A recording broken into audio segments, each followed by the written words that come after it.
The Lifestylist, episode 106, featuring Nadine Artemis.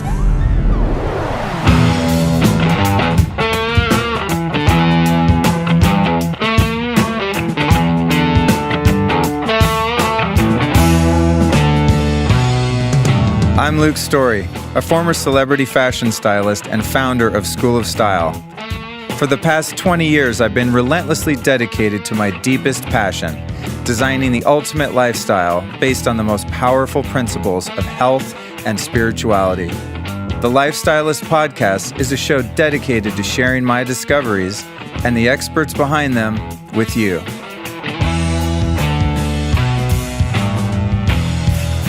You are listening to part 2 of 2 with Nadine Artemis. If you were so unlucky as to miss part 1, I highly suggest you jump back and check that out. Okay, I've got something really cool to share with you, and that is my latest find in the biohacking tech world. If you follow me on social media or you listen to this show, you know I'm always looking for the latest and greatest when it comes to technologies with which to improve my health. And I recently stumbled across something called a Joovv. That's spelled Joovv. And the Joovv is a red light therapy device that you use in your home. And that's what people always see on my social media. And they ask me, what the hell is that red light behind you? Or I'm going to tell you about it. Check it out. Let me break it down like this. So just like whole food can be broken down into different vitamins and minerals, well, sunlight can be broken down into different colors. So just like the nutrients in whole food, each color of sunlight has its own effect on our bodies. This is why you feel so awesome when you get out into the sun, right? Well, each color of the sun spectrum has its own unique properties, and each one penetrates your body and benefits your body in different ways. So once your body absorbs this light, the energy is converted into cellular energy, which kicks off a series of metabolic events like the formation of new capillaries, elevated production of collagen, and the release of ATP, which is the stuff that gives you shit tons of energy.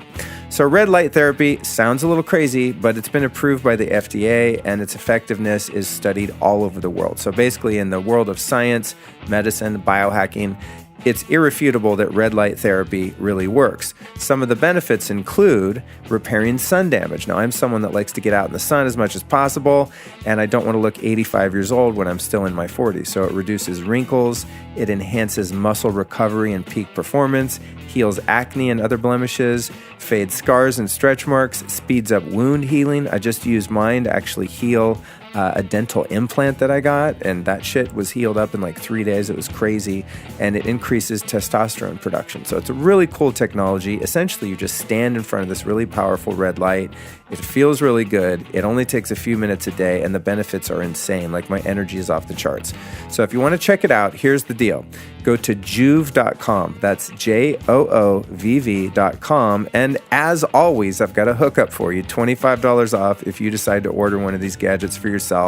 The audience code that you want to put in the cart is a Lifestylist. So that's $25 off using the code Lifestylist. The website is joovv.com, the next level of red light therapy. It's also worth noting that these units on the professional medical side can cost upwards of $50,000 to $100,000. So the guys at Joovv have figured out a way to make this affordable for the consumer in-home use model, and their units start at under $1,000. It's pretty rad. So again, go to joovv.com, enter the code Lifestylist, and save $25 off your order. This show is brought to you by my friends over at Clearlight Saunas, and I want to give you the opportunity here to save a considerable amount of cash if you're interested in purchasing an infrared sauna. If you go to healwithheat.com and enter the code Luke, you're going to save $450 as well as receive free shipping and a free ergonomic backrest to use in the sauna. So you can go to healwithheat.com, use the code Luke, or just give them a call. They're super cool people. It's a family-run business. You can call them at 800-317-5070. Now, why do I use an infrared sauna? Okay, let me just get into that. I use it for weight loss and increased metabolism. So basically, I'm losing weight, burning calories from just sitting on my ass in the sauna. This is, scientifically verifiable. And I know it sounds too good to be true, but it's not.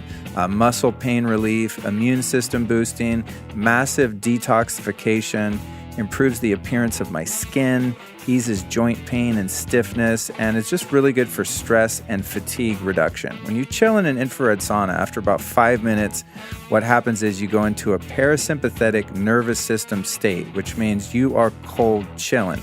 So it's just really good for relaxation. Now, if you want to learn more about saunas in general, I'm going to suggest that you go back to my episode number 24, because the whole damn episode is about infrared saunas, okay?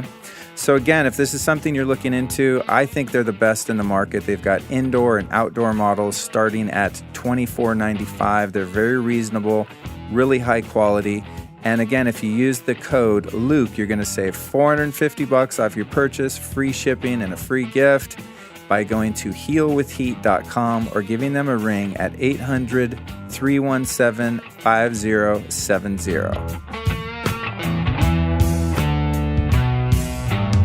Welcome. Hello. You are listening to perhaps the luckiest man in the entire known universe. You know why? Because this is what I get to do for a living. My name is Luke Storey, and today I'm here to deliver unto you one of my favorite experts in the field of natural beauty, Nadine Artemis. Nadine's the creator of Living Libations, an exquisite line of serums, elixirs, and essential oils for those seeking the purest in botanical health and beauty products on the market today. And I'm going to tell you, that is a true statement. I've been using her products for, going back probably 10 years. If you went into my medicine cabinet right now, you'd find, I'm guessing maybe between 5 and 8 different products. And, that's why I like to have her on the show. This is her second visit. We did a talk before, maybe in my first top 10 episodes. And we talked all about sun. We really focused. And we do cover, actually, again, some updates on the whole sun conspiracy and why you need it. But we go very deep in this episode into all things natural beauty. So a little more about Nadine. She's got a new book out called Renegade Beauty. I've got a copy of it right here on my computer in front of me, and it is awesome. Now, I'm waiting to get the hard copy to really dive in because it's hard for me to read PDF books on a computer. I want to sit down with the actual book. But I have scanned it for this interview, and it is powerful, and it's totally in alignment with everything I talk about on the show and my whole philosophy for health. She's also the author of another book of hers I have in hard copy called Holistic Dental Care, The Complete Guide to Healthy Teeth and Gums, which is another topic we cover at depth in this particular interview. So here's a summary of the knowledge bombs Nadine nukes us with in this episode. 1. The importance of sun and why sunscreens are not the answer. How in ancient times the sun was used as a medical treatment. The fact that thousands of vitamin D receptors live in and on our bodies. Really trippy stuff. You've got vitamin D receptors actually in your organs. Very cool information. Why vitamin D3 is one of the most vital nutrients and is crucial to a strong immune system. How a lack of D3 causes bone disease and cavities. The dirty little secret about sunscreens that the industry doesn't want you to know. We're going to tell you, though, myth busting once again on the podcast.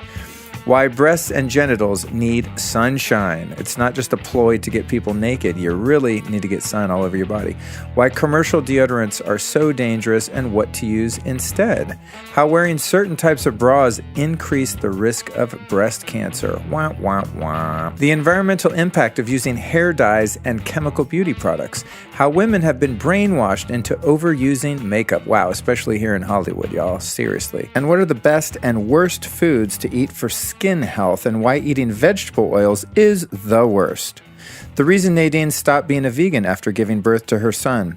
The important role that essential oils play in the power of natural beauty products and the scientific research that supports their efficacy. How to avoid fake essential oils. Your dental microbiome and why you need to protect it to avoid tooth decay. And then the real reason why sugar rots your teeth. Then we find out one question I've really always wanted to ask Nadine, and that is oil pulling a real thing or is it totally bogus? And if it is a real thing, which oils work best? The secret to whitening your teeth, and a little hint there, it doesn't come from the outside. And then finally, Nadine gives us a little bit of a heads up as to why we might want to avoid doing traditional teeth whitening at our dentist. I did this years ago and it actually wrecked my teeth. So she's going to explain why that happened and help you to avoid that hopefully in the future.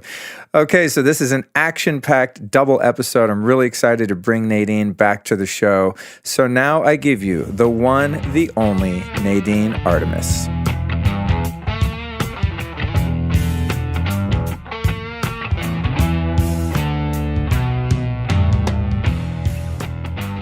One thing I always like to come back to, though, is some sense of balance. You know, as I'm sitting here as you're speaking, I'm taking notes that are going to become the show notes and the intro to the show, where I sort of bullet out all of the topics that we discussed. And I'm tempted sometimes to use fear tactics like clickbait to get people to like listen to, you know, like I could name this podcast like, you know, how to avoid, or, you know, the top 10 toxic chemicals that are going to make your tits fall off, you know, and like get a few more clicks than maybe if I'm like, hey, be healthy or whatever. So it's like, I don't like to get into fear or negativity, especially in terms of marketing. There has to be an awareness, but then at the end of the day, also, you know, there's some things that you really can't control, and trying to control it all causes this sort of control freaky neurosis that is probably more unhealthy than just having some fluoride toothpaste. You know what I mean? It's like, you know, how do you find the balance of living a healthy lifestyle without being too freaked out? Like if you're going to speak in an event and you stay in the hotel and there's chlorine in that water and, you know, everything. Maybe... I don't shower. Okay. I travel with, I'm trying to get you to be more moderate. Filter. I travel with my own filter, you know, and yeah, yes, I do. You know, what's funny though, the last time I did that, I got my pliers taken away by the TSA because I had them in my carry-on, because I would bring pliers to take off their shower head and put on my one. And a little electrical tape. Yeah, totally. All that stuff. Yeah, the shit I travel with. This shit I travel with is ridiculous. In fact, I'm in the process of making a whole online course about hacking travel and being a total control freak. So, perfect. I mean, do you think in terms of finding that balance for you, that you've adopted so many of these micro habits, you know, positive habits over the years, that you don't have to be controlling and freaky about it because it's just how you do things? Yeah, there's so much stuff that we do. And because I'm working on my business, you know, it's like full time, obviously being a business owner, I don't go too far when I go away. And then having had a child, it just felt like it's like, that's a whole new way to travel, right? Like you have to relearn how to travel when you have a child. I can only 10, imagine. Yeah, he's 10 now. So we're really that's cool. Cruising right along. But we are in the past, you know, really 15 years, I haven't gone to really that many different countries. I've been to Bali. So because for me, it's like, I do need to know my food and water supply. So I can't say I've gotten that exotic with my travel, but it's also because I'm not at that stage yet because of my work and business. But anyway, right. So there's that. So I do know, like, you know, I often have to go to California, Hawaii, which is just, I'm lucky and it's beautiful. And I know where to get my water and food. So that's sort of taken care of. And then if I go to the conference, I will bring my own shower filter and stuff, but I usually I'm fine. I just have like sort of European showers. I just get my bottle of spring water that I have in the bathroom, and it's for washing, bathing, and washing my face. So, and brushing my teeth. So I just sort of take care of it that way. Yeah. And then it's, you know, I haven't eaten airplane food in like 20 years. I've eaten organically for over 20 years, and I haven't eaten processed food in that length of time as well. So I've been hardcore for a long time. Wow. And that's also like, so I'm really hardcore about our raw materials and ingredients and what we make for living libations. So through my own neuroses, I think everybody gets to benefit. That's kind of the way I look at it too. Cause people ask me, listeners of the show and stuff, they're like, dude, like, God, your lifestyle seems exhausting. How do you find time to like do all this stuff? But because it's been 20 plus years now of applying these practices to my lifestyle, to me, it's all automatic because I've done all of these things incrementally. It's not as if one day I was eating a McDonald's, smoking a pack of cigarettes a day, and then the next day became Mr. Organic. happened over the course of many years. So now when my morning routine of getting in front of my Juve red light therapy, taking an infrared sauna, doing an amp coil, shining lasers up my nose. I mean, I do like 10 totally bizarre things before I even leave the house, meditating, Kundalini yoga, all this weird stuff. And my clients and, people that don't know me that well from the outside go, oh my God, like all this shit you do, how do you do it? And I go, well, it's just, you get up and go to the bathroom and take a shower and brush your teeth. There's things that you make your bed. Hopefully there's things that I think your average person does that are automated that they don't remember when they picked up that practice or habit. It's just, I don't know, you grow up, your parents teach you how to act, and those are just things you do every day. So perhaps for people like you and me, it might seem extreme or even controlling at times, but it's just the way you do things. It's not a big deal, right? Yeah, totally. I do these things too, but I like to be like kind of really low maintenance. But I find like when these pillars are in place, then it allows my body to function how I feel it should. And then I can be like I need my things, but I feel like, I don't want to maintain my body in that, you know what I mean? Like I don't want to have a hair appointments and nail appointments and all that. But so I feel like I maintain it in a different way, Right. which to me is sort of like a different baseline. And Right. yeah, so That's then I feel like interesting. I'm Yeah. fed and I'm nourished, and then to be where we live, to me that was the biggest piece because I grew up where we had, I grew up in a little town, but then we had a cottage, and I went to camp, and I went on canoe trips, and then going to university, and then you're a young adult finding your way through the world. But to me, that was the time when I wasn't in nature. And that contrast just made me go, holy cow, I have to get back there. I don't even want to camp anymore because I need my bed in the middle of a forest. And Right. Right.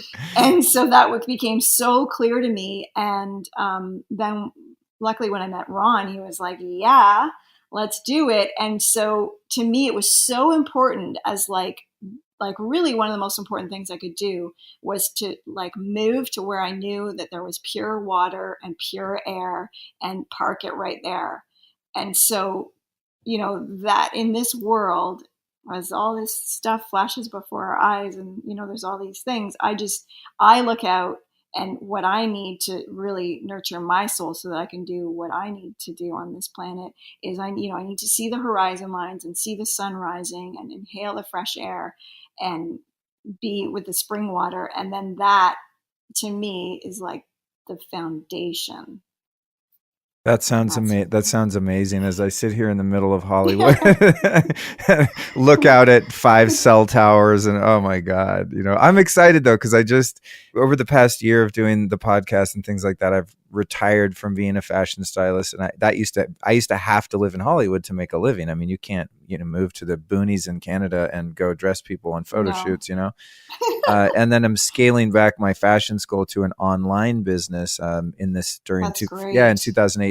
So it's been occurring to me lately, at least, I mean, I probably would have to live close to Los Angeles, but I really actually am not required to live in the city. I could at least move to Topanga or Ojai or somewhere around here as a trial run before just bailing out and moving to freaking Idaho or something. So I'm inspired by your lifestyle decision, and thank God you had a partner that was on board with it too. I think that's important when you meet someone as one of you, discussing your values and goals and where you want to end up. It's important to I think look at settling down with someone that has the same agenda in terms of where they want to live ultimately, because man, city life and country life is really, really different in so many ways. People thought, they were like, oh, you're going to go crazy there? We're like, no, but there's people everywhere. So, but I just feel like leaving from here, I feel so nourished then to go to LA or something like that. Cause I feel like I'm taking all this with me, and I know I can come back to it. And then it's just really fun because then you're like, hey, we're in New York. This is so fun. And it's neat to see my son, you hope that he loves it here. And it's neat because he does have fun going on adventures. But he's like, Mama, I love where we live. Oh, that's cool. That's cool. Yeah, I grew Yeah. up in the country and I always hated it. I was dying to I was dying to move to the city.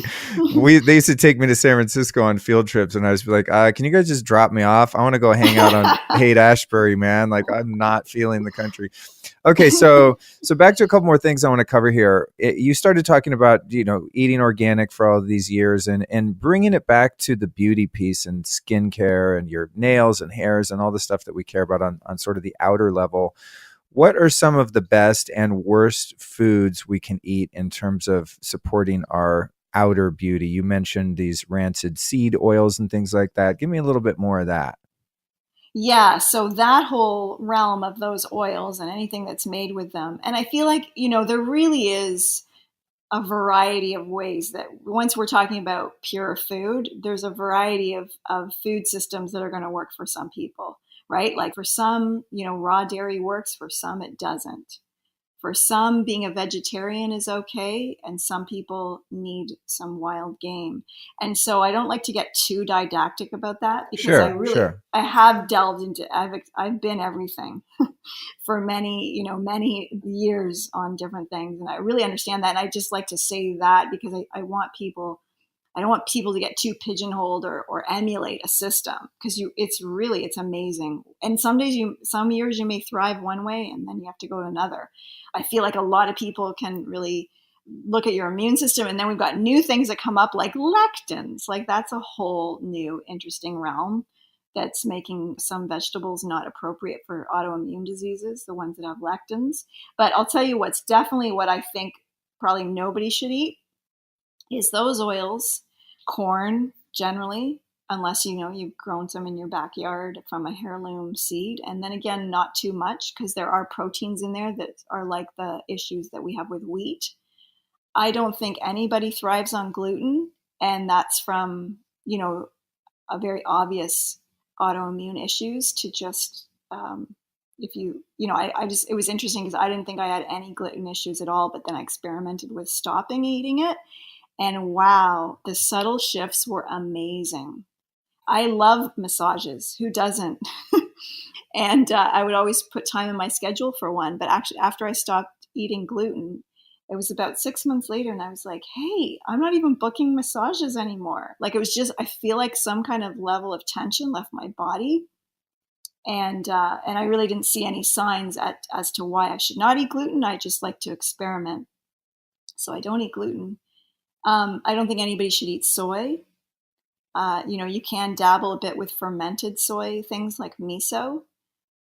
And, nobody should be eating like factory farmed meat. That's for What's sure. for those listening that might be more of the vegetarian or vegan bent and use soy as a staple of their diet, as many vegetarian dishes come with tofu and stuff.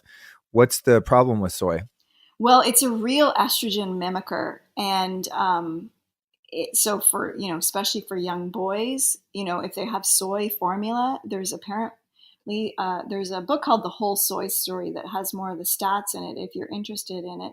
But it's almost like giving a baby boy like one birth control pill a day.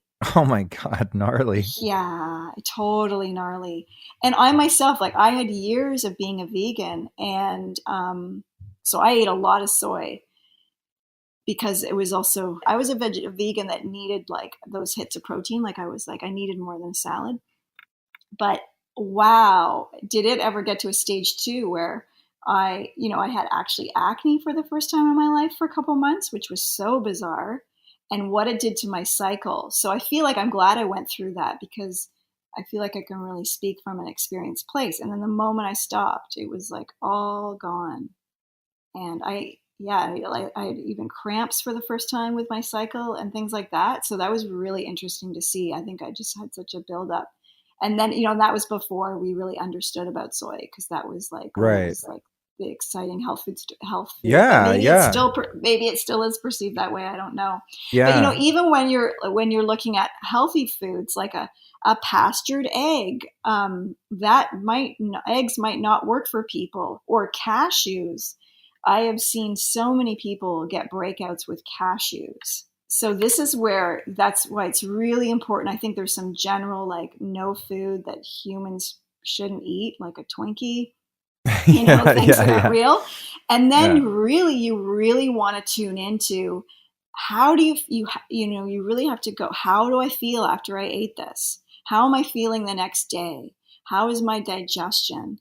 And we really have to become like a tuning fork for what our body needs. And is that shifting? Is it shifting with the seasons? Is it shifting after childbirth? That was a real wake-up call for me, after giving birth and breastfeeding for many years. I was just like, I need other food. And being vegan, I definitely saw the devastation of not getting enough fats.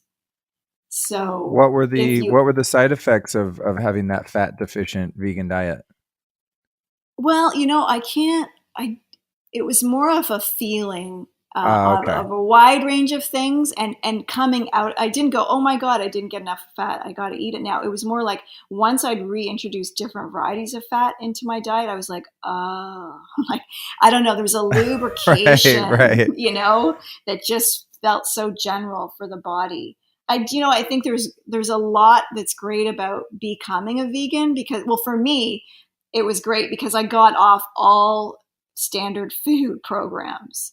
And so probably saved me from eating, it did. Like that's the moment I was 18 and I saw Lisa Bonet on the Phil Donahue show.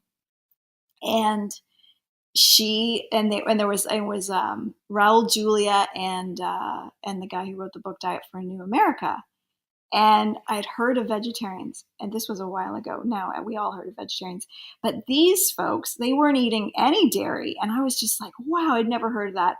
I got the book right away. And I was just like, to understand the impact of our food system on the environment. That was just like a really new moment. And so that started me to being a vegan. So what the great thing is from that moment forward, I never ate, factory farm meat again. I never ate processed foods again. I went to be organic. So while I may have missed out on some fats and some different things, the great thing is I, didn't eat a hormone laden, antibiotic laden diet for many years. So, there was some pluses and minuses to that. I think it saved me from a whole, that whole path. And the great thing is it really made me read labels in the supermarket. And I got these other books, like there was Nikki and David Gold books, like Food Guide, and it was like all about how to read supermarket labels. And then it talked about that the food in the supermarket's probably only like 5 different conglomerates that make it. And then I started exploring health food stores and farmers markets. And then I was like, in my teens, I was like really into mixing and making like perfumes and different things, but I wasn't really tuned into the difference between naturals and synthetics. And so through that food knowledge, it wasn't long before I totally examined all of my like Body Shop product labels. And I was like, holy shit, this is this is all just pretend. And it's the cucumber face toner, never saw a cucumber. And so, Yeah, yeah. I was so grateful because from it just was in a few months. I was at university. I was living on my own. So I had all this independence and space, and I made all my own food. I started making cashew milks and shiitake stews, and I was making lip balm and perfumes. And then I started like diving deep into essential oils, and I started importing them, and I was writing distillers all over the world. So I'm so thankful for that moment because it really tied in so many things together. And then on a fun story, a few years ago, I was in Topanga, and this lovely woman came up to me and she's like, "Are you Nadine Artemis?" And I was like, "Yes." I was at a friend's party, and she's like, "I'm so thankful. I just heard your talk on breast health, and I was just on your website." And she looked really familiar, and it was Lisa Bonet. Oh, no way. Yeah, and then I didn't put it all together at the time, but I had a chance to write to her later, and actually I even wrote about it in my book. But I just thought it was such a full circle moment because she thanked me, but really like that moment, because when you get a little bit older, you can really see these really minute moments of your life that seemed insignificant at the time, but when you string them all together, like I can fully see the path of how I got here today.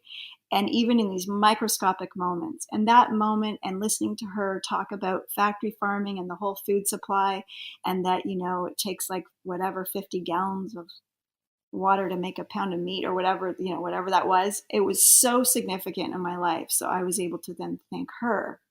Oh, that's awesome. That's awesome. Yeah, my journey is very similar. It was led into, I was never a vegan, but I was a vegetarian, but was led into the world of full on organic health food and all of that through that same route. So yeah, I relate to that for sure.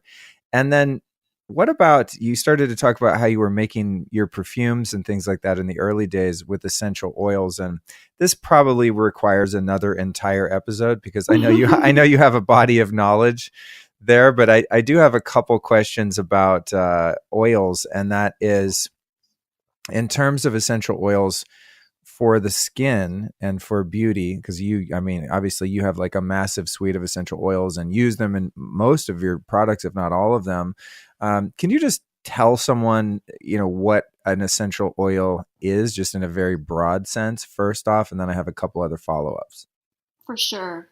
So there's a lot of essential oils on the market, and the most important thing whenever I'm talking about essential oils is they have to be genuine and authentic. And because it's an industry that's grown a lot, there's a lot of false ones out there. So just know that we're always talking about the real deal. And an essential oil is most often distilled from the plant matter. And then you get this real essence, this real quintessence of the plant matter. So like let's say rose blossoms are gathered. Ours comes from the Valley of Roses in Bulgaria.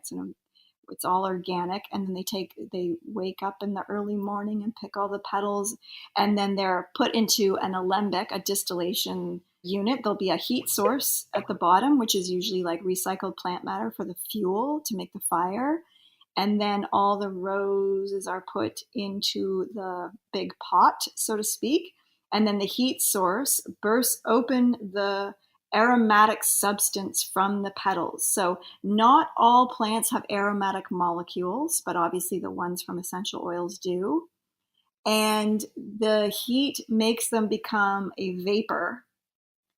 And so the essential oils, it's real alchemy. And so that's like, it's talked about to be the soul of the plant. So you get this evaporative quality where they become vapor, and then they go into a condensing coil and they get cooled. And when they get cooled, it's like they've come back to life, so to speak, and they're now in a material form again. They're not just a vapor. And then that is, because it is an oil, it's not mixing with the water. So when it comes back to life in that cooling phase, you get the essential oil sitting on top of a water, and that water is called a hydrosol. And that also contains, it's not like normal water, but it contains also an imprint of the plant and contains microsoluble components of the essential oil. Now, essential oils are not oily, even though they're called that. They're actually volatile substances, which means that they are evaporative. And some of them are actually even flammable in large quantities, like an orange peel oil would be a flammable oil. So they're volatile substances. If you left the cap off the bottle, they would evaporate eventually. And that's the essential oil. And so from all the beautiful plants, we have all these beautiful oils, and they all have different properties. But in general, they're all antibacterial, antifungal, and antiviral, which is really neat, and why I really think they are, they've been medicine for eons, but I feel like they're so great for modern times because they are antifungal, antiviral, and antibacterial, as well as, depending on the oil, often they're anti-inflammatory and all these antis, these great ants. And so while we have issues with antibiotic resistance, researchers and scientists are looking for things to help that. And many studies show that, cinnamon oil will take care of E. coli. It will, there's many that are effective against the MRSA viruses. And so it's great because essential oils are really being studied now in our age of antibiotic resistance, because it's very serious. And we know we cannot rely on antibiotics to be what we thought they once were because of the overuse, the overprescribing, just how they're, used in agriculture just crazy amounts. And so what's been discovered, and which brings a lot of scientific validity to why they've been used for thousands of years, is that many essential oils are something that's called, they have a QSI, they're quorum sensing inhibitors, which means that they can tackle the pathogens, they can clean up the pathogenic activity while working cooperatively with the beneficial bacteria.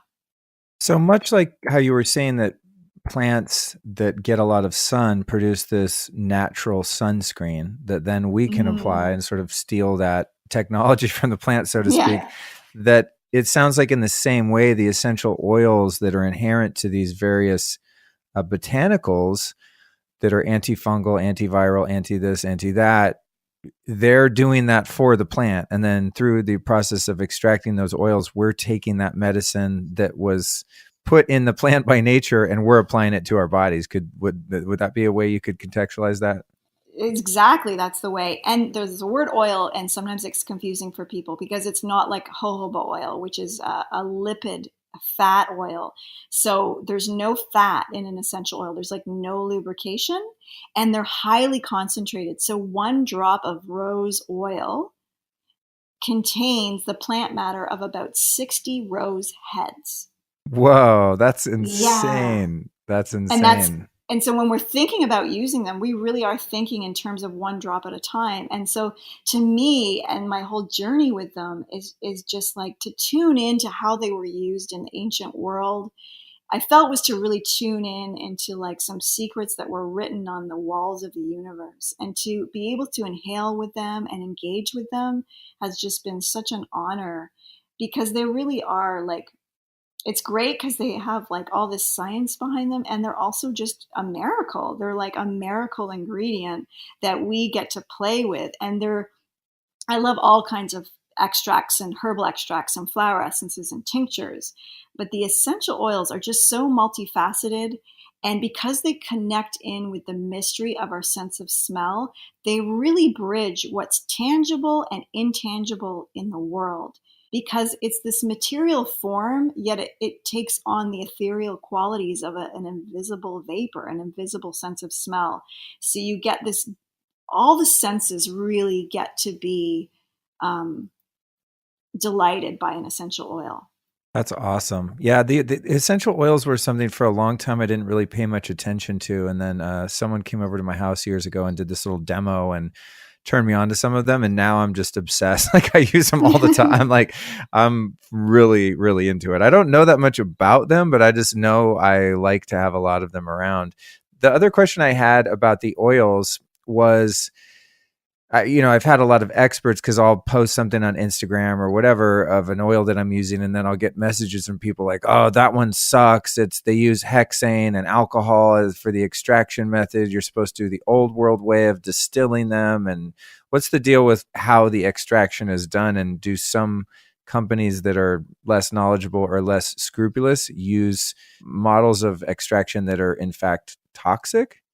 Well, the thing is, it's not just even methods of extraction. It's just literally, that's not what it is. Like there's adulterants added. There's all these terms, like they're folded, they're refractionated, or like Melissa essential oil is from the lemon balm plant, which is a common herb, but it doesn't yield a lot of essential oil. So all the pricing, like they're all different prices, because it really depends on how much essential oil the plant yields, and if there's some issue with the market that year. Like, was it raining a lot in Bulgaria? And then that's going to affect the whole market.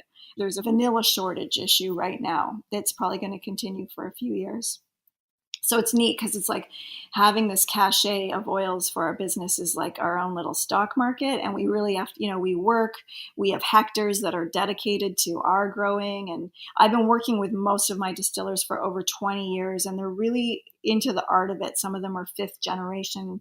There's a lot of artisan, and I just go for the best quality in all of them. But there's a lot of just not real as anything right. In this day and age. Just like the problem is they are not what the label real. Says it is. Yeah. So what we've been doing is having third-party testing done. on Cool. all our oils, and then we're putting that documentation up with as a photo with each of our oils, because it's getting a bit crazy out there. And then there's even like, because some marketing on some oils is so strong, like some companies are just really got their marketing game on, and then they're creating like micro shortages. So then the tannacetamanum, also known as blue tansy oil, wasn't harvested properly because they were harvested from the roots. So then other companies are creating other shortages, and it's getting a bit gnarly out there. So it's in the world of essential oils, it's sort of the Wild West, I guess, at the moment, since they're blowing up on a more commercial level. Yeah. And then it's interesting though, too, because then when those oils are some people are just, hey, I'm going to get that bottle and then just send it to my own lab. And then you can find like, there's some, then they're like, that peppermint's got fake menthol in it. Or yeah, back to the lemon balm. So lemon balm, Melissa's really expensive, but it's so easy to create what would smell like Melissa because it's very lemony. So it can be cut with lemongrass or even lemon oil. And so, or lavender will have fake amounts of synthetic linalool added to it, and on and on and on. Oh, interesting. It reminds me of my old drug days where you'd buy a little bag of white powder thinking it was one thing and there was a lot of another thing in it. We used to call it, it's been stepped on a lot. You would take it and nothing would happen. You'd be like, it looks like it is what it is, but maybe there's not a lot of that in it. So yeah, sort of, you'll still smell it, so you think it's real, Yeah. There used to be this one strain of cannabis back in the early 90s that a friend of mine grew. He had a house out in Reseda and this is like before it was legal, obviously, but he turned the whole basement of this house into a grow room, and he used to make this weed, and it looked like it was the most chronic. It smelled great. It tasted great. It was like the real thing, but it did absolutely nothing to your mind. Oh, no. And we used to call it pretendica instead of indica, because it was like a phenomenon. Me and my friends are like, well, it's better than having nothing, but just barely. So yeah, that's funny. I totally forgot about that. We'll now break for a brief yet crucial announcement. Are you a fan of the show and would love to do something to give back that requires very little time or energy on your part? Well, here's what you can do. Leave a review in iTunes. Now, this used to be really difficult. You had to log in, you had to know your Apple ID. It was very confusing and laborious. And in fact, I had to make a whole web page just to teach people how to do it. Well, check it out. If you're listening to this on the podcast app, all you have to do now to leave a 5-star rating and a review is scroll down on the app to the bottom of this particular episode that you're listening to, and you can leave your rating and review right there. It takes 2 seconds, and it has a huge impact on the ratings and success of this show. Now, if you're not on an iPhone and you're listening to this on another device, as I said, I made it really easy for you. Go to lukestorey.com/how-to iTunes review, and I give you very detailed instructions on how to do it. So thank you in advance for the rating and review. And thank you more than anything just for listening. Now, back to the interview.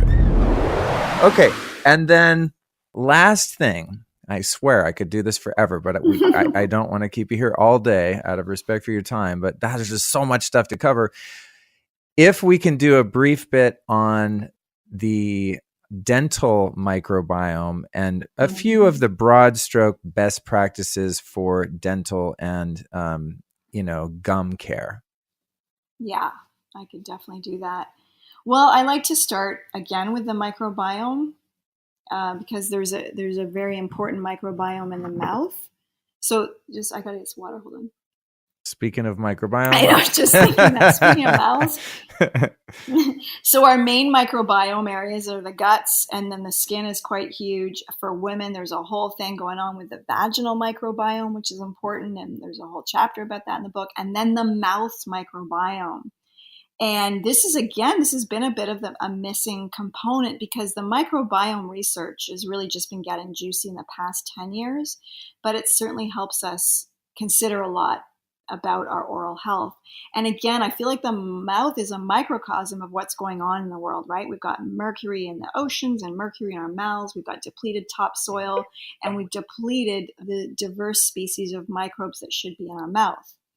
So for example, everybody has Streptococcus mutans to some degree in their mouths, and that is a cavity-causing bacteria. is we all have it all the time. So why is it making cavities in some and not the other? And what we're now understanding is that that little microbe is missing its like ancestral bacterial buddies. And so it doesn't have its other friends to sort of balance it and keep it in check. And then we're throwing into our little mouths sodium lauryl sulfate, mercury fillings, triclosan, and alcoholic mouthwashes. And all of that is mutating and depleting the diversity of our mouth's microbiome. So we're sort of starting, so we don't, and then fluoride, not to mention fluoride and chlorine in the water and on and on. And then not to mention some of the dental procedures we have, like root canals, which really are creating a steady stream of unwanted necrotic bacteria into the body. And so we've really been going about it in the wrong way.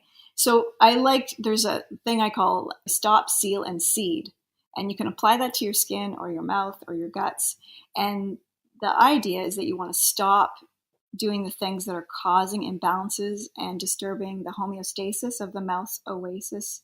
And so that would be, stop using that commercial toothpaste with all the chemicals in it, or the harsh mouthwashes, because that's, adding chemicals to the bloodstream, but also messing with the mouth's microbiome.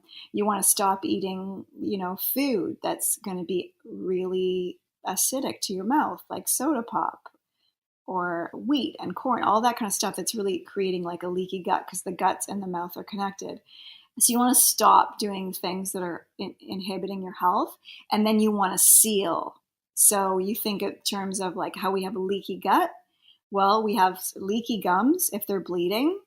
And that, just even like sodium lauryl sulfate toothpaste can be a cause of leaking gums and receding gums. And so we want to seal that. And really on one level, a cavity is like a leaky tooth.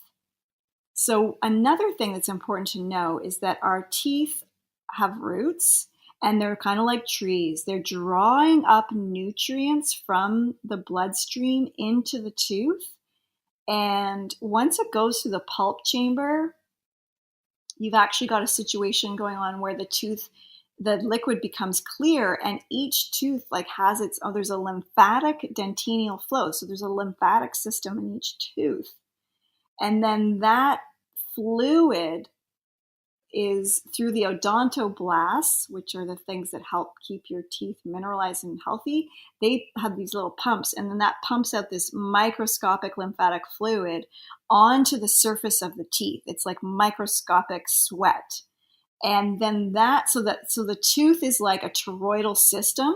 It's drawing fluids in from the body and into the tooth in a centrifugal fashion and out onto the surface of the teeth, where that fluid is to then coalesce with the saliva and help everything in the mouth be healthy and happy.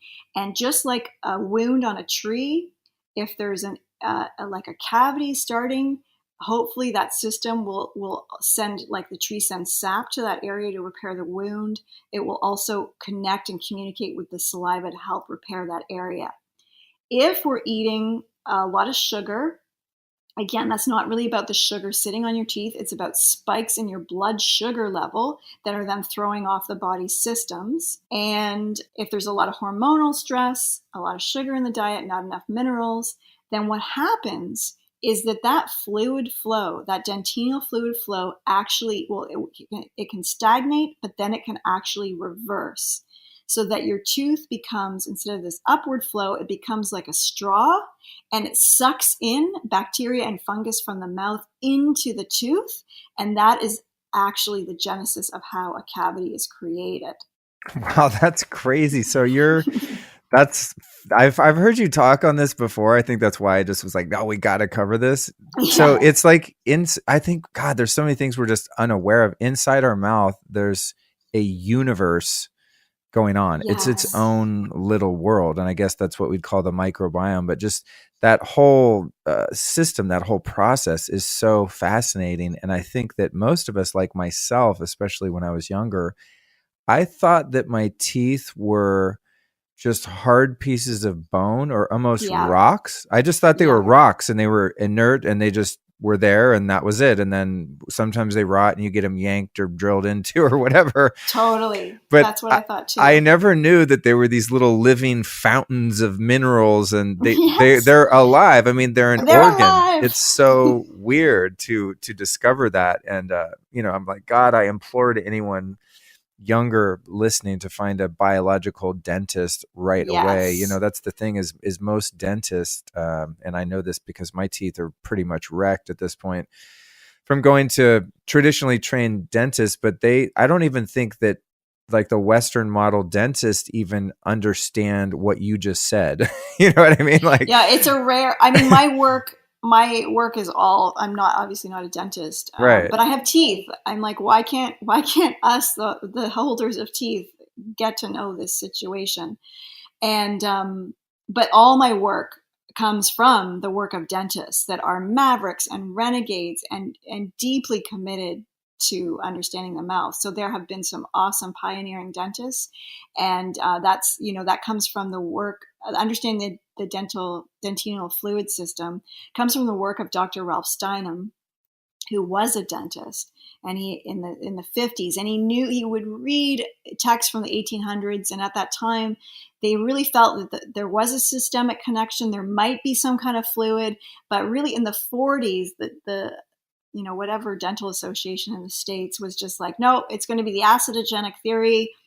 There's no connection. It's acid and sugar on the teeth, and that's it. But he had asthma and allergies, and so bad he couldn't even like work in August because it would get so bad every year. And then somebody, told him about not eating all the white food and white bread and sugar and everything. So he did that, and his allergies totally cleared up. So he was just really, this is the 50s. He was like, wow, the connection with the body is more than I thought. So we actually stopped practicing and went fully into dental research at Loma Linda University. And so the rest of 40 years, 20 years, enough years, and thousands of studies later, he was able to witness and map out this dentinal fluid system. But he didn't quite know the triggers. So then he teamed up with an endocrinologist, and they discovered that, of course, as with everything in our bodies, it goes back to the hypothalamus that speaks in glandular communication to the parotid glands in the mouth at the moment we start chewing, and hopefully we've got nutrient-rich food that's making those chemical communications with the rest of the body. And so they mapped it all out, but still to this day, it's not taught in dental school. And then that I got from reading this book by Dr. Hal Huggins, who we can be so thankful for his work on mercury and all of that. But it was just one paragraph where he talked about Dr. Ralph Steinem in a used book that I got called How to Not, I can't remember, but it's like How to Not Raise Ugly Kids or something like that. And he always had a sense of humor. And when he met Dr. Simon, he said, my whole dentistry degree just got like washed away like a sandcastle. And so then from there, I explored it, and it was hard to pull together the information.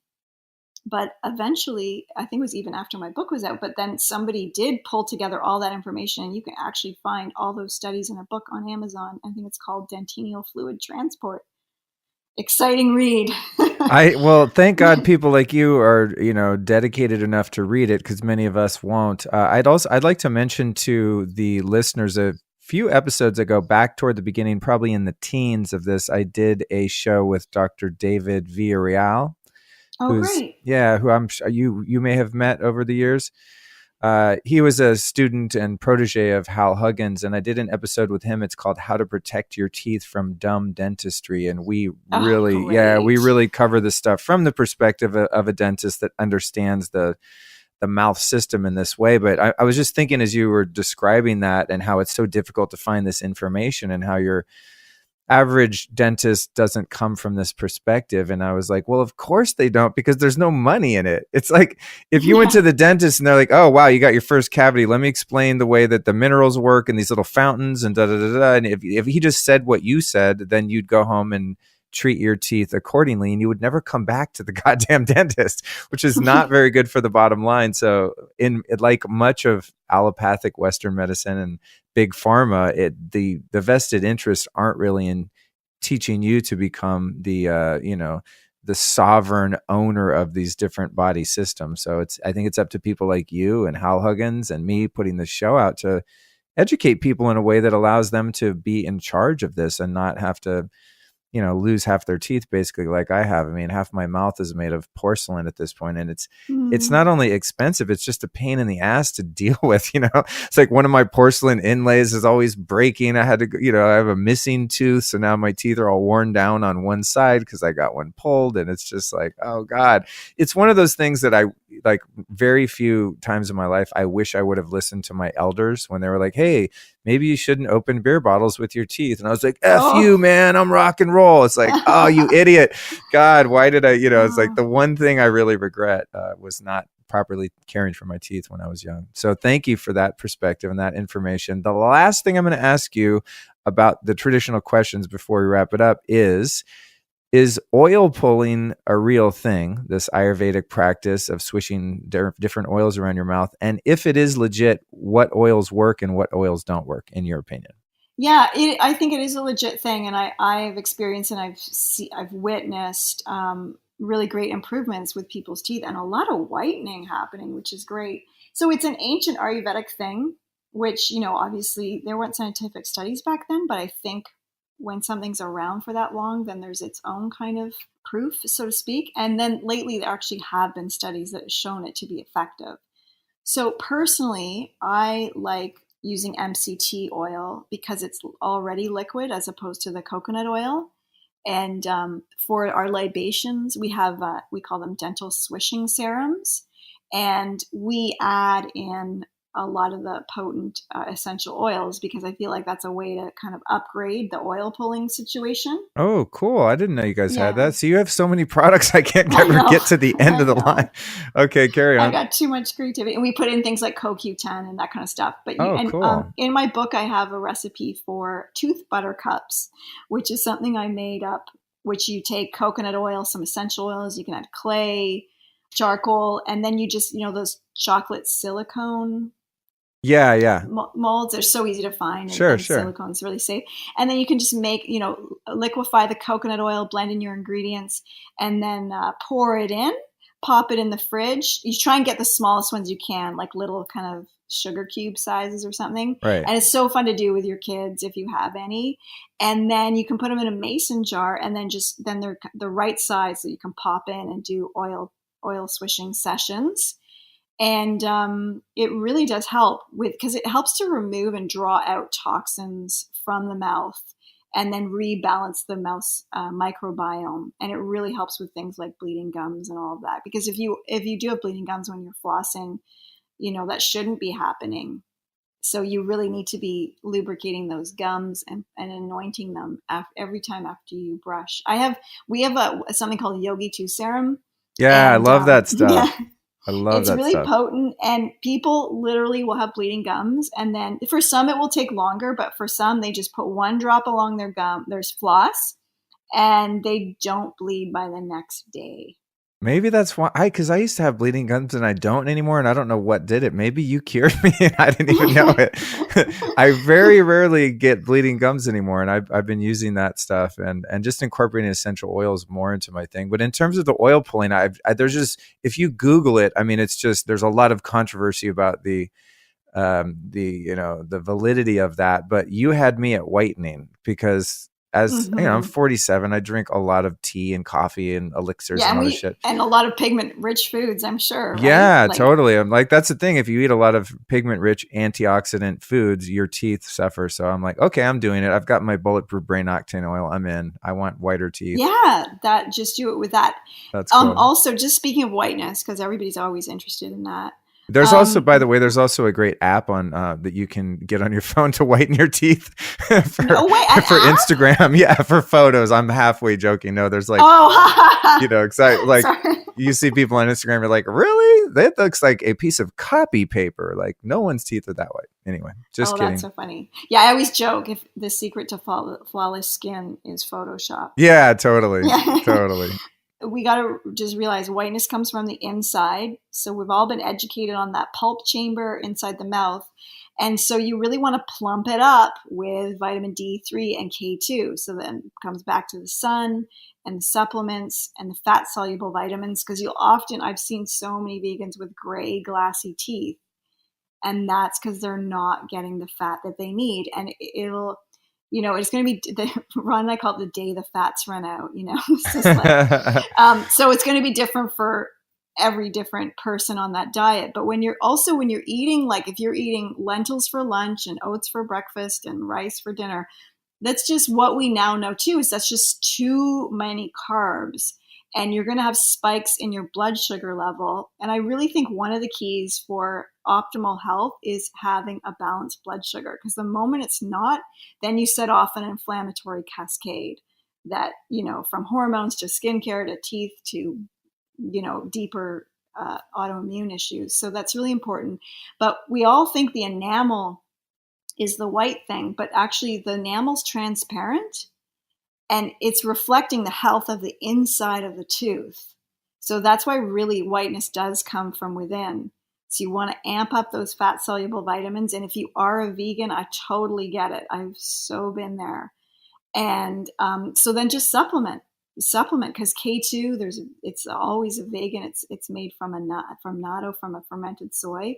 So really take care and have those vitamins. And then if you use hydrogen peroxide, a really good quality one, food grade 3%, just like once a week, that will be a natural whitener that won't harm the enamel, but it can be a bit astringent with the gum. So you want to follow that with a rinse of the baking soda water. And another fun thing I've been doing is just taking some baking soda, putting it in a little jar, and then adding a little bit of the hydrogen peroxide that's diluted to 3%, and then letting it sort of dry out, so that you have kind of a dry hydrogen peroxide baking soda powder. Oh, that's cool. Yeah, and then I just sort of do that once a week for a little bit of extra whitening. That's awesome. I'm glad we got into that, because I have been thinking about this, and I know from interviewing Dr. David Villarreal about teeth whitening and stuff, any biological dentist or even just kind of just a naturally leaning dentist will tell you that most of the tooth whitening procedures really wreck your teeth and they're really not good. Would you agree with that assumption? Totally. And then you're really in a vicious cycle, because your teeth will get yellower faster because you're wearing away the enamel. Right.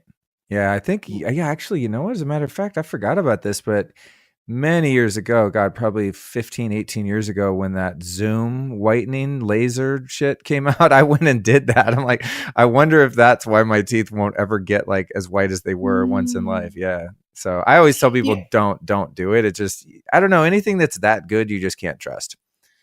Yeah, and I mean, we're in this situation where it's the veneer of it all. That's the only thing that matters, right? For what we think, what we're proposing as what's beautiful.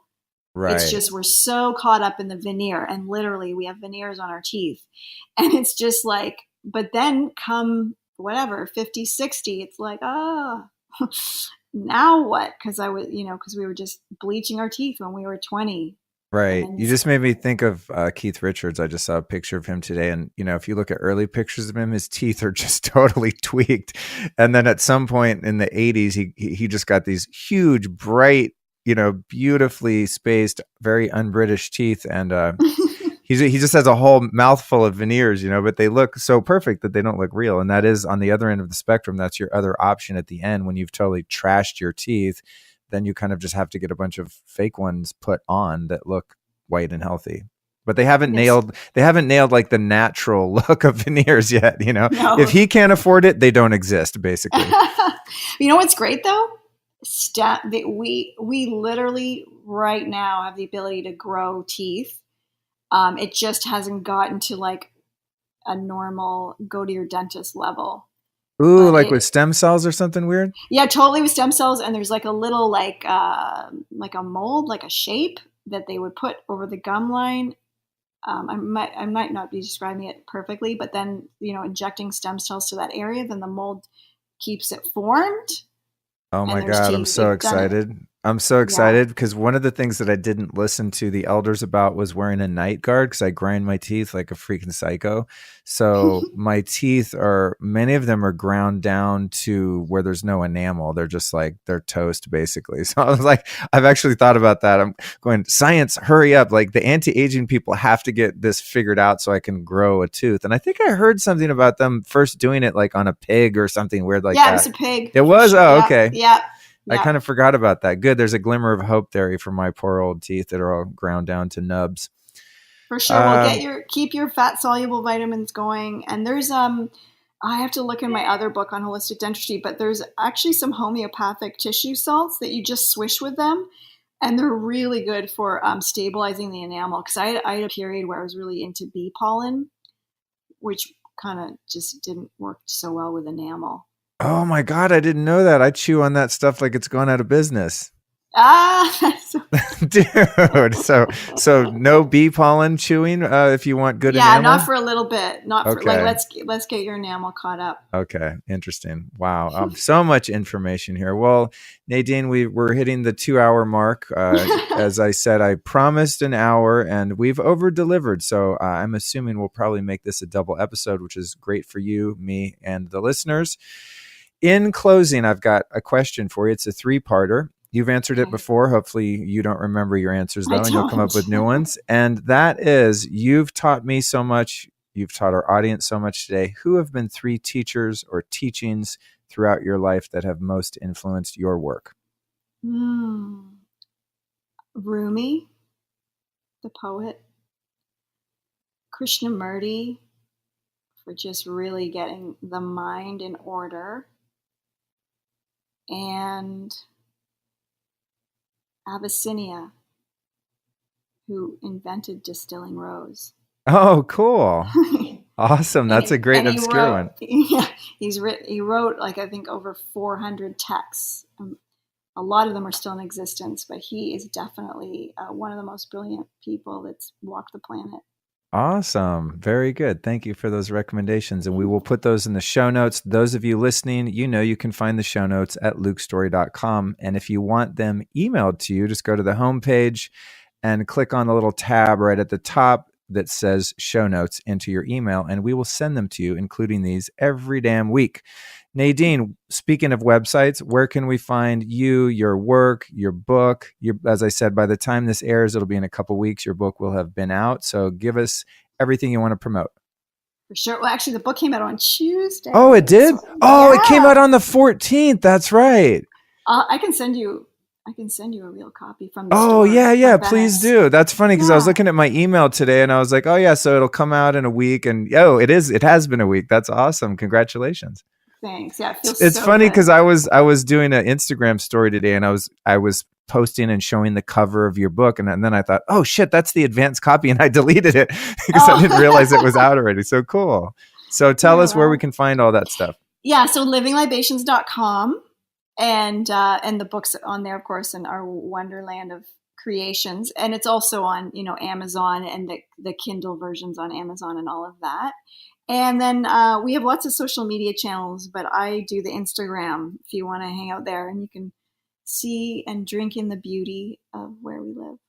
Awesome. Yeah, your Instagram's great. I always like your pictures. You have, I don't know, wherever you live is this mystical, magical place. There's like slow motion bees flying from flower to flower in this gorgeous lake. It's like, I was like, wow, that is the life. She is living the dream up there, or at least it appears so on your Instagram. To me, it's like heaven on earth, especially in spring, summer, and fall. It literally, I can't even leave. I just so happy here. Oh, that's beautiful. Good for you. Well, thank you so much for joining me again. Congratulations on the book. I'm going to do everything I can to get it out in the world for you. It's really great information. It's beautifully designed. So I'm all into it. And until we speak again, Nadine, I will bid you farewell. Thank you so much.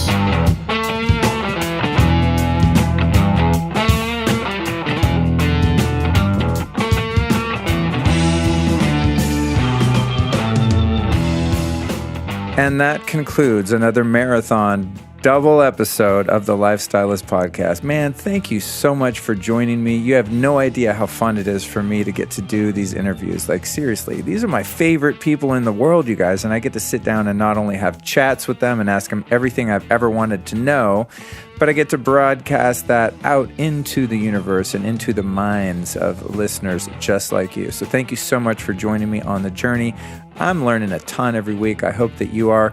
I want to ask you a favor. If you're a listener of the show and you're one of those people that send me a message on Facebook, Instagram, Twitter, my website, showing your appreciation, I love that and I thank you so much. But I want to let you know what would help even more is for you to forward this episode to a friend.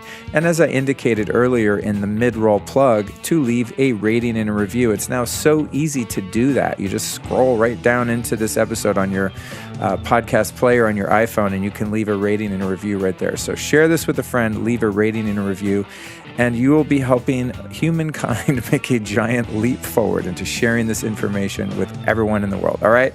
So thank you so much for joining me, and check it out. Next week's episode is an interesting one. I want to give a little plug for that. That's number 107 with Jesse and Marnie from the Ultimate Health Podcast. Now, these guys have one of the I think it's like the top 10 most popular health podcasts in the entire world. They're like my heroes. They're where I want to get to. If you share this and leave ratings and reviews, that's where Luke's going, baby.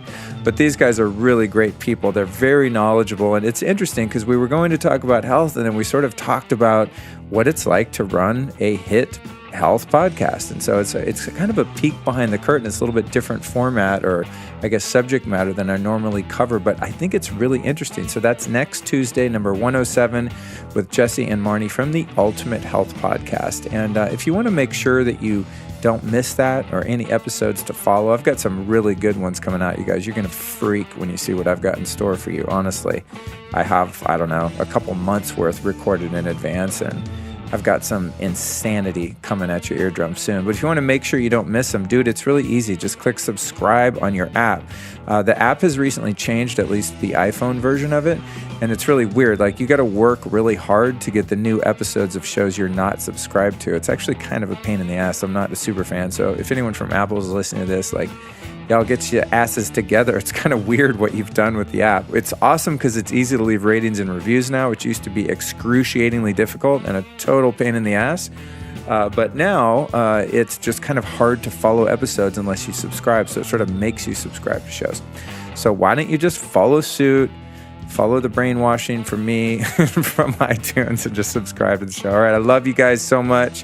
Thank you for helping me live my dream. Take care. Ooh, actually, one more thing. Don't forget to go to livinglibations.com and check out Nadine's amazing, massive suite of personal care products. And when you get over there, don't forget to use the code LIFESTYLIST and save 5%. Now, 5% might not sound like a lot, but these are high quality products and they ain't cheap. I'm going to warn you, but they are absolutely worth it. I mean, I don't know, one deodorant costs, I forget what it costs. It's a lot, but it lasts like 6 months and it doesn't give you cancer. So it's awesome.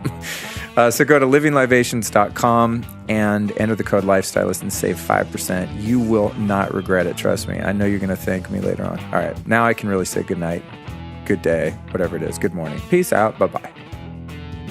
I want to remind you, if you're ready to take your health and your well-being to the next level, do what I do and get your ass into an infrared sauna on a daily basis, okay? The best one I've found on the market is absolutely clear light saunas. Here's some of the reasons that I believe that to be true. Their saunas have no EMF or ELF exposure, no chemical off-gassing, the most powerful heaters on the market.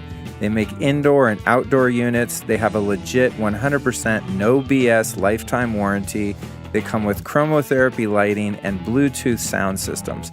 They are just absolutely the best on the market, and I have no shame in telling you that. If you find something better, let me know. But for my money, I'm going with Clearlight. And speaking of money, if you want to save $450 on your order, plus free shipping and a free backrest, all you have to do is go to healwithheat.com and drop the name Luke, and you're going to get hooked up. You can also call them at 800-317-5070. That's Clearlight Saunas at healwithheat.com or 800-317-5070. Tell them I sent you, and you're going to get dialed in.